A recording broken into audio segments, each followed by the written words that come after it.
Po sipas jush, cila duhet të jetë strategjia që duhet ndjekur për të rrëzuar gjithë sistemin që është ndërtuar në këto 35 vite?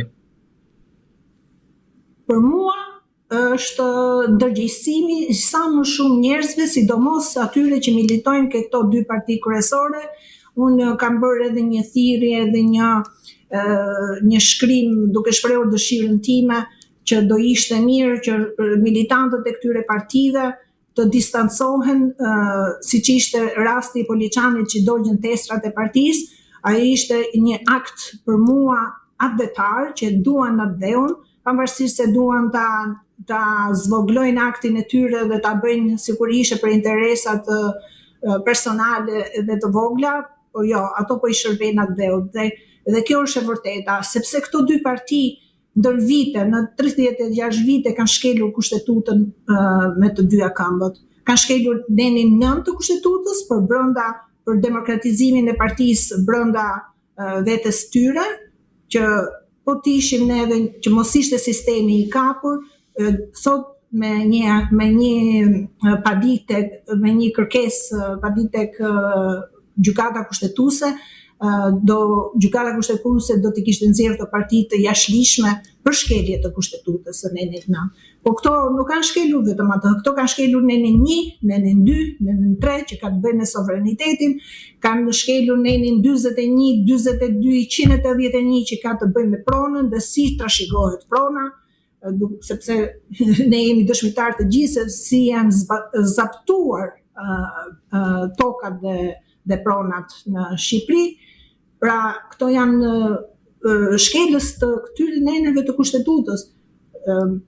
Dhënia e gjobave jo proporcionale diasporës të emigrantëve që erdhën nga Evropa, dhe dhënia e gjobave maksimale dhe mos lejimi i tyre të dalin jashtë kufive, shkeli nenin 38 të kushtetutës, që është lëvizja e lirë, një nen që shkeli nenin tonë, por shkeli edhe ligjin ndërkombëtar për lëvizjen e lirë.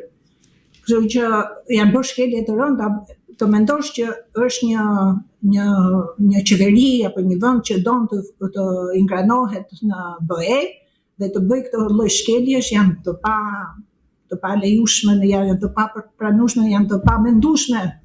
Nuk t'i kap truri. Pastaj me dhënien e fondit të rezervë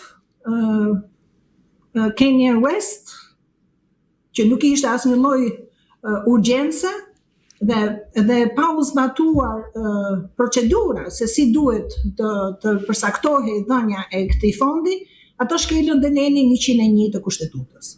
Pra, është një varg me nene pavarësinë e institucioneve të pushtetit lokal me pushtetin qendror, prap neni 13 i kushtetutës, a 14, se s'jam me sigur tash.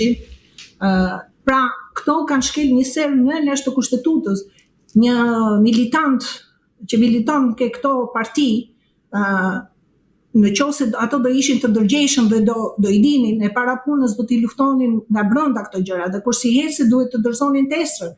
Është më mirë këto të dorëzohen testrat dhe të fillojnë nga e para, sepse shumë akuza dhe shumë pretendime kanë qenë nga njerëzit që partia e punës u nda në dy parti, PD-n edhe PS-n. Pra është ka të njëjtat rrënjë. Në fillim neve i falëm sepse menduam ishte ignoranca që i shkaktoi shumë dëme ekonomisë edhe vendit edhe njerëzve, por më vonë ato vazhduan në gabime duke i thelluar edhe në vend që të reparoheshin, ato u thelluan dhe kanë kaluar në faje. Tani nuk mund të tolerohen më, se është rritur një brez. Pikërisht, duke ju referuar rastit të Poliçanit ku antarë të Partisë Socialiste dogjën testrat e kësaj force politike në mënyrë demonstrative, a mendoni se Edi Rama do të bjerë jo nga protesta konkretisht që po ndodh në bulevard, por nga protesta e njerëzve të tij, pra nga vetë ata që e mbajnë në këmbë në një farë mënyrë? Ato unë nuk shikoj ashtu. Unë them që ato morën guximin nga protesta që është në bulevard. Pra, ajo qëndrueshmëria e protestës në bulevard po frymëson shumë veta që ato të zgjidhin atë dheun mbi partinë. Dhe prandaj unë e quaj një akt adetar çdo veprim të militantëve të partisë, qoftë të PD-s, se janë edhe shumë që kanë milituar për sa vite me PD-n, që po dorësojnë testrat edhe po e largohen PD-s. Edhe unë uroj sa më shumë të ndërgjegjësohen, sepse këto duhen zhbërë, këto dy parti kryetarësh që po mbajnë këtë sistem të kapur, këto duhen zhbërë dhe kjo mund të zhbëhet vetëm nga brenda. Por me ndërgjegjësim, gjithmonë me ndërgjegjësim. Edhe kur i dola Sali Berishës në Kamës, unë këtë thirrje bëra, ndërgjegjësimin, nuk ka si thush kryeministër ta bëjë një vend nëse njerëzit janë të pa ndërgjegjësuar. Edhe gjithë secili të luajë rolin e vet dhe të kryejë detyrat e veta me ndërgjegje në një vend. Zoja Kurti, si shikoni rolin e diasporës në këtë rast? A do të jetë një rol përcaktues ai i emigrantëve shqiptar për të rrëzuar Edi Ramën? Dgjoj, unë vi vetë nga 20 gati çerek shekulli punë dhe jete në perëndim në Kanada. Kështu që jam një nga zët e emigracionit të diasporës, jo të diasporës, po të emigracionit shqiptar. Dhe tashi njerëzit që jetuan jashtë kufive të Shqipërisë e panë se si funksionojnë vendet perëndimore. E panë se si bëhet një shtet funksional. Çfarë bën atë shtet funksional? Në Kanada nuk është vetëm kryeministri që e bën atë shtet. Është çdo punojës i shtetit dhe çdo drejtor dhe çdo punëtor i thjesht që zbaton ligjin, që nuk kërkon favore dhe kërkon meritokracinë, ndaq në punësim, ndaq dhe kjo e bën shtetin funksional. Kur secili nga neve të zbatoj rregullat që kemi vendosur së bashku, të respektoj ligjin, të respektoj kushtetutën. Po këto nga i pari, nga i fundit, këtu tek ne është parë që asgjë nuk zbatohet. Me fjalë, ligjet dhe rregullat janë thjesht për një dekor, por jo për të zbatuar.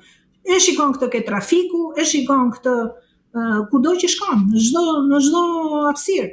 Dhe këtë për mua e ka fajin vetë këto dy kryetarët e partisë, sepse ato me shembullin e tyre kanë dhënë një shembull shumë negativ për çdo qytetar të këtij shteti, të këtij vendi. Po, reagimin e kryeministrit Edi Rama kundrejt protestuesve, si e keni parë teksa së fundmi ai ka po themi konceptuar edhe një dokument të ri të quajtur Besa. A mund t'i zihet Besa Edi Ramës? Çfarë është Besa njerë? Besa është një kontratë e pafirmosur, po Besa jepej atëherë kur vendi ynë nuk kishte kushtetutë. Ne tani kemi kushtetutë, kemi lishmëri, jemi në demokraci ku ka të shtyllat e mbajtjes së kësaj demokracie duhet të jenë të pavarura. Pra, pse do nevojitet Besa një kontratë e pashkruar kur ne kemi të shkruar këtë kontratë? Dhe ai nuk e ka zbatuar. Ai ka qenë një nga shkelësit e këtyre pikave të kushtetutës që ta thash. Kështu që për mua etiketimi i njerëzve të protestës si Sorra, si Korba, unë bëra një shkrim dhe e quajta kryeministri i Sorrave dhe i Korbave. Përderisa ai etiketon ato, atëherë ai është kryeministri këtyre Sorrave dhe Korbave. Po nuk ka rëndësi etiketimi se sa ka rëndësi mesazhi që po japin këto njerëz.